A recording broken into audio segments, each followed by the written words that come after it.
Hey everyone, Urban Fish Keeper here.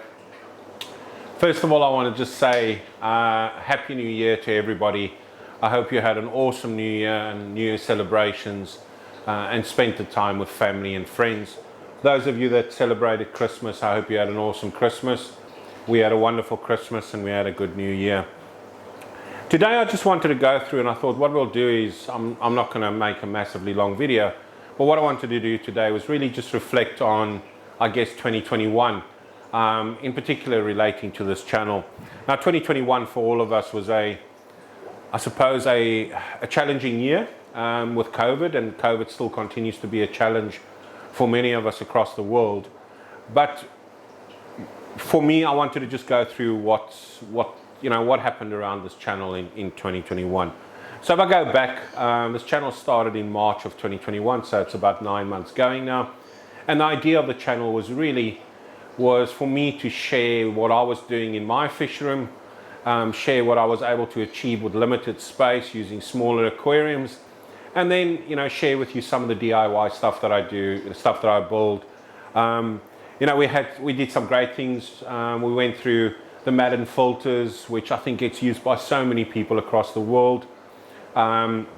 We went through building overflows. We went through building frames or stands for aquariums.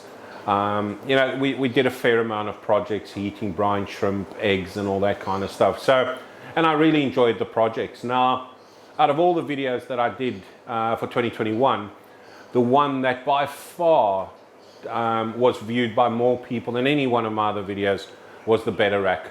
And that video, although it was a long video on building that Betta Rack, was the one that had the most views through 2021 and continues to be the most viewed video that I've done. But more importantly, I wanted to do this channel so that I could share. And as the time went on and people started subscribing to the channel, I felt a little bit inspired to do more and more with my channel as time goes on. And if it wasn't for you guys that subscribe, to be honest, I probably would be at the stage now where I would say, look, I've done what I want to do in the fish room. I'm just going to sit back and enjoy my hobby. Maybe, breed stuff for a longer period of time instead of moving them on. But with the subscribers, the kind of questions I get, the thanks that I get in the comments and so forth, for me, it's just meant that I really want to do more of this through 2022. Now, when it comes to subscribers, we have subscribers from all over the world. The channel has grown to, I think we're just over 1,500 subscribers. Now, by channel sizes, that's not massive, but to me, that means a lot. That means that 1,500 people that have subscribed to listen or to see what I have to say every week or every second week. And I really appreciate that. I appreciate the subscribers. I suppose the big question many people have asked me is, so how much money have you made? Well, full disclosure, in 2021, I made $146. That is how much money I made from the YouTube videos. Now, to put that into perspective, $146 is what I pay for a big tin. I pay just a little bit less for a big tin of brine shrimp eggs. I bought 2 into 2021 and I'm busy with the second tin now. But to put in perspective, I made effectively what it cost me to buy 1 tin. Now, how much have I spent on this room and doing everything? A good few $1,000s. Is it because of the channel that I've spent all that money? Probably not. My wife made a very good point to me. She said, it doesn't matter whether I have the channel or not. The reality is that I would still do what I'm doing in this room and still breed what I'm breeding and so forth. So, and as I said from the beginning, this has never been about the money. But I know people always ask, so how much money does your channel make? Well, what? I've got 1,500 subscribers. I don't have hundreds of thousands of views on my videos. In 2021, $146 is what got paid into my account from YouTube.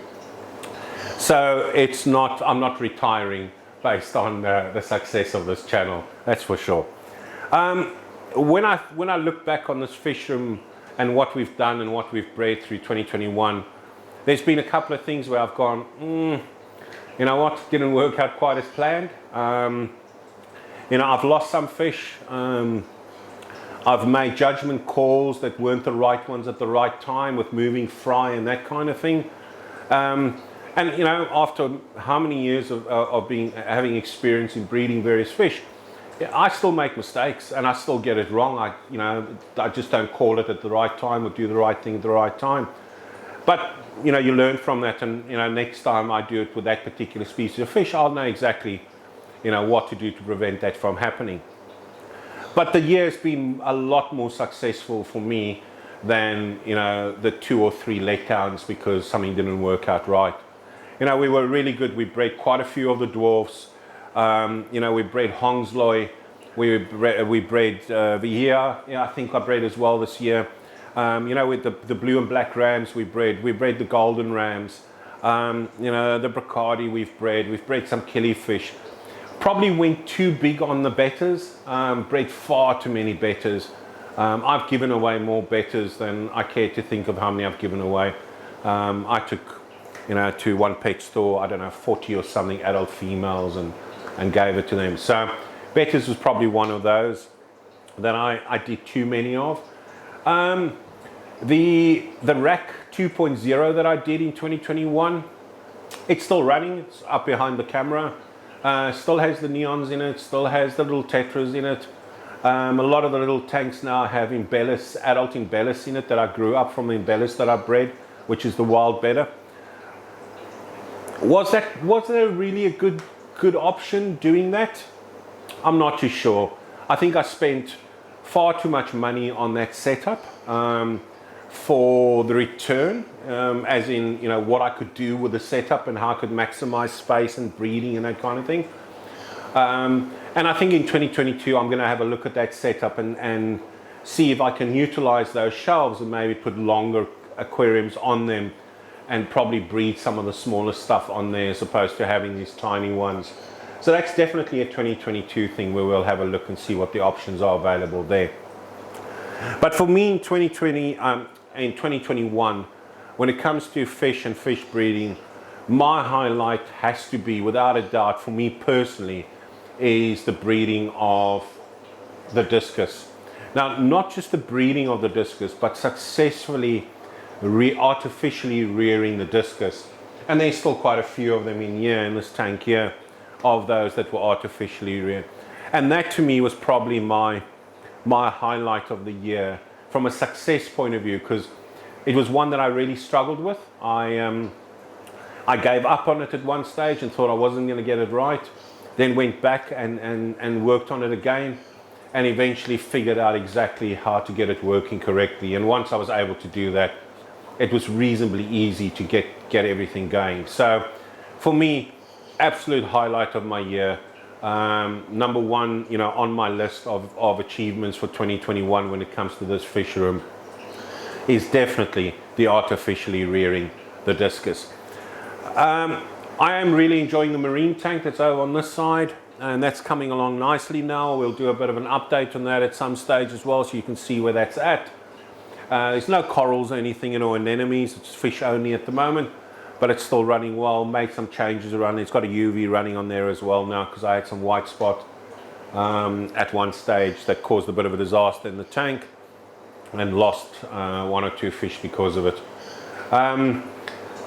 Going into 2022, you know, I've been thinking about what I'm going to do. There's been a lot of requests from people, not a lot, there's been requests from people to breed angels and show how to breed angels.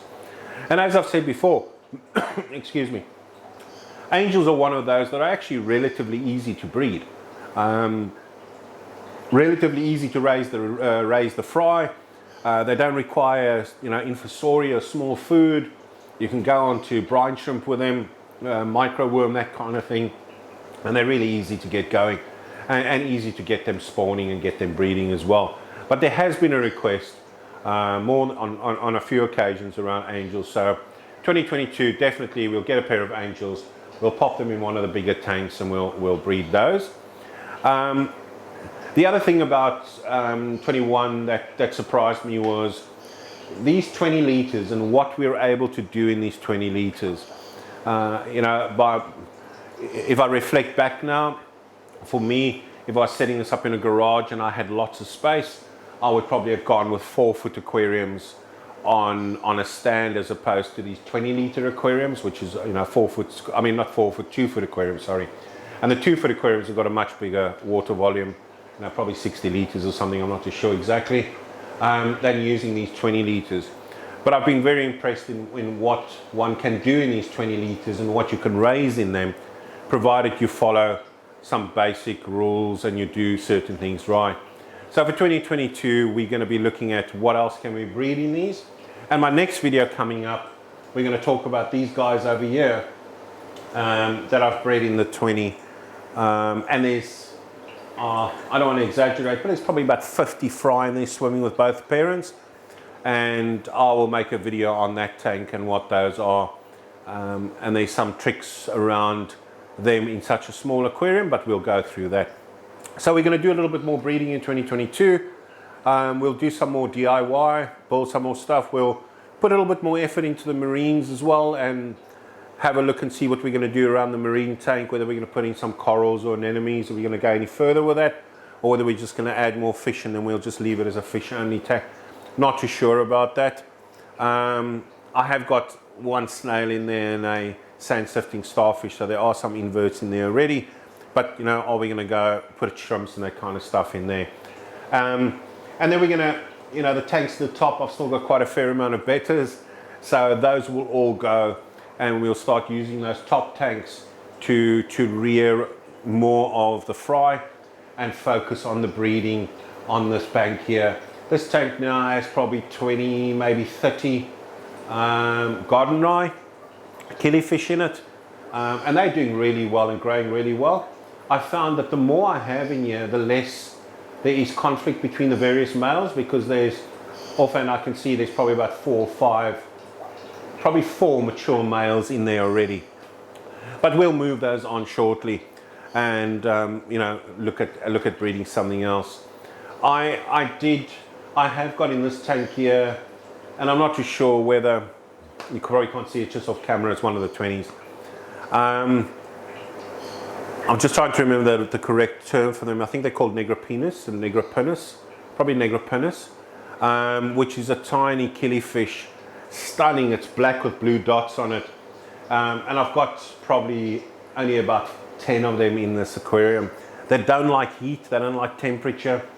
I had quite a few, but I've lost some of them. So I'm hoping to see if I can raise what I've got left and then breed them as well. And they're peat spawners, so I've hatched them from eggs, and we'll see how it goes.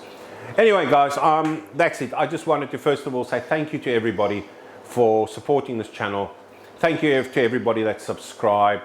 I wanted to wish you a happy new year and wish you all the best for 2022. And, you know, whether it's in your personal life or whether it's your fish or your career, you know, just all the success for 2022. Thanks to those international viewers and subscribers as well. Now, the guys in the US, the UK, there's in Germany, there's Philippines, there's India, South Africa. There is so many countries that watch these videos. From an interesting point of all the videos that I post, about 80% is watched by non-subscribers. And that's fine, you know, the video is still being watched and people hopefully get information and it helps them in some way. But there is from all over the world people watching these videos, and I really appreciate it. So anyway, guys, I just wanted to say Happy New Year and all the best for 2022. I'll make another video on the weekend. We'll go through these little guys, dwarfs in there, and I'll share with you some of the breeding around it. Probably the easiest cichlid to breed, small cichlid, dwarf cichlid to breed, is the guys in that aquarium. Don't have great value from a resale point of view, but awesome to breed and awesome to watch the parents look after the babies. All right, guys, have a fantastic week. Those of you like me, back to work tomorrow. Hope you have a good start to your working week. Stay safe, look after yourselves. Till the next video, Urban Fish Keeper out.